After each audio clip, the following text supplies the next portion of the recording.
तो देखो भाई, कंस्ट्रक्टिविज्म क्या कहता है? कंस्ट्रक्टिविज्म बोलता है कि आपको जो भी नॉलेज मिलती है ना, वो एक के बाद एक कंस्ट्रक्ट होती जाती है। फॉर एग्जाम्पल, आपने कोई एक, जैसे 4th क्लास में कुछ सीखा, तो 5वीं क्लास में ऐसा नहीं है कि 4th का आप भूल गए और 5वीं क्लास का बस आपको याद रह रहा है ना। 4थी क्लास तक का जो भी आपने पढ़ा हुआ है वो सारा का सारा आपकी माइंड में रहता है, और ये 5वीं क्लास की नॉलेज उसके ऊपर क्या होती है? एड ऑन हो जाती है, टॉपअप हो जाती है।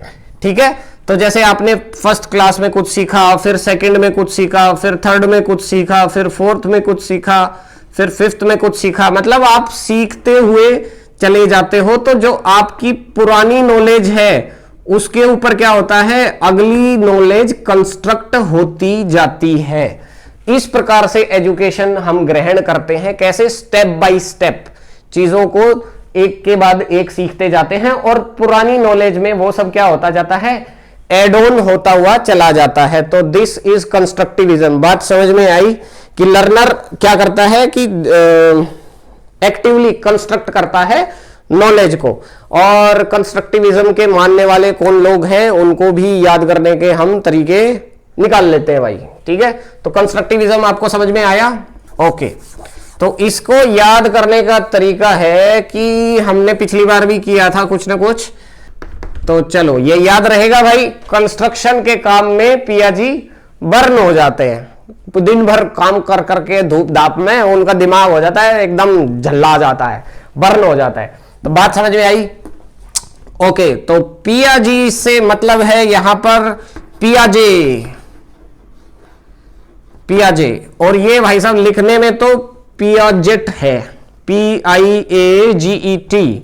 तो असली नाम तो वैसे है इनका जीन पियाजे। ठीक है, JEAN, जीन पियाजे।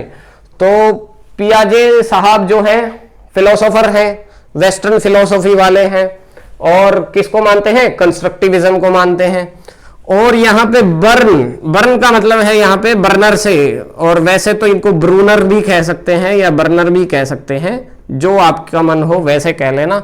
फॉर्मूला के लिए हमने ऐसा बना लिया है। तो पिया और बर्न, ये दोनों के दोनों, ब्रूनर और पियाजे, दोनों के दोनों क्या है?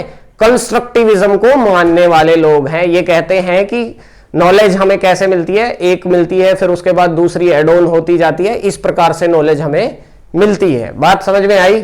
ठीक है, और पियाजे साहब ना और भी बातें बताते हैं, तो उसके बारे में बता देता हूं, पहले इसको नोट कर लो जल्दी से, फटाक से।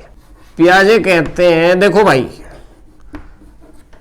Access to learning is better than प्याज कटिंग।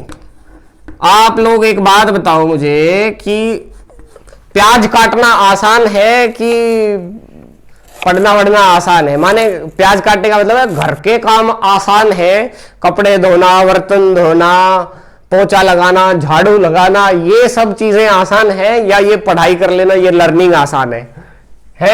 कमेंट सेक्शन में जल्दी से बताओ। मेरे हिसाब से तो ये पढ़ाई वढ़ाई वाला काम ज्यादा इजी है।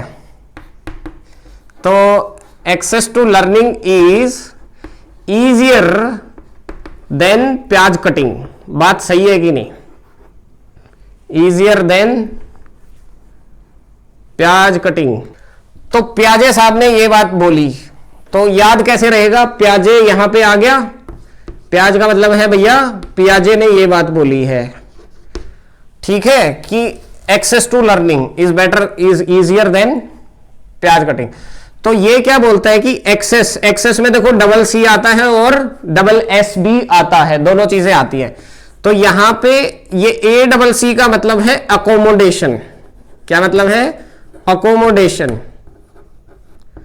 और ये जो डबल एस है इसका मतलब है एसिमिलेशन।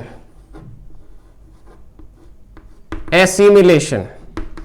तो देखो दो चीजें होती है, जब भी हम कोई नई नॉलेज लेते हैं तो पहले नई नॉलेज को क्या करते हैं, एक हम अपने माइंड में एक स्कीमा बनाते हैं और उसके द्वारा इसको हम क्या करते हैं, एकोमोडेट करते हैं। एकोमोडेट का मतलब है इंट्रोडक्शन टू न्यू नॉलेज। नई नॉलेज आपको मिली, दैट इज व्हाट, अकोमोडेशन।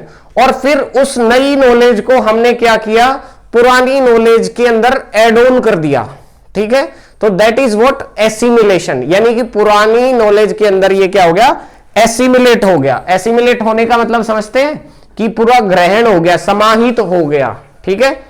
तो accommodation and assimilation are basis of learning. Learning के क्या है, वो बेसिस है। समझ में आए, ये बात किसने कहा, पियाजे ने कही। तो अब याद रहेगा, ठीक है, पियाजे की ये स्टेटमेंट भी आ सकती है। ओके, देखो दो चीजें होती है, अकोमोडेशन और एसिमिलेशन। अकोमोडेशन होता है नई नॉलेज का आना, उसको आप कितना अकोमोडेट कर सकते हो। For example you have a house, आपके पास एक घर है, उस घर में कितने कमरे हैं, तो आप उन कमरों के हिसाब से ही लोगों को अकोमोडेट कर सकते हो ना। तो ऐसे ही नई नॉलेज जो आपको मिल रही है उसको कितना अकोमोडेट कर सकते हो, माने आप कितनी नई नॉलेज ले सकते हो, कितने नए मेहमानों को ला सकते हो। ऐसे ही एजुकेशन में कितना नया नॉलेज आप ले सकते हो, दैट इज अकोमोडेशन। और फिर उस नॉलेज को पुरानी नॉलेज में समाहित कर लेना, एड ऑन कर लेना, दैट इज व्हाट एसिमिलेशन। समझ गए। तो ये दोनों बेसिस होते हैं लर्निंग के, कि हम नई चीज सीखते हैं और पुरानी चीज पे वो एड ऑन होता जाता है। क्लियर।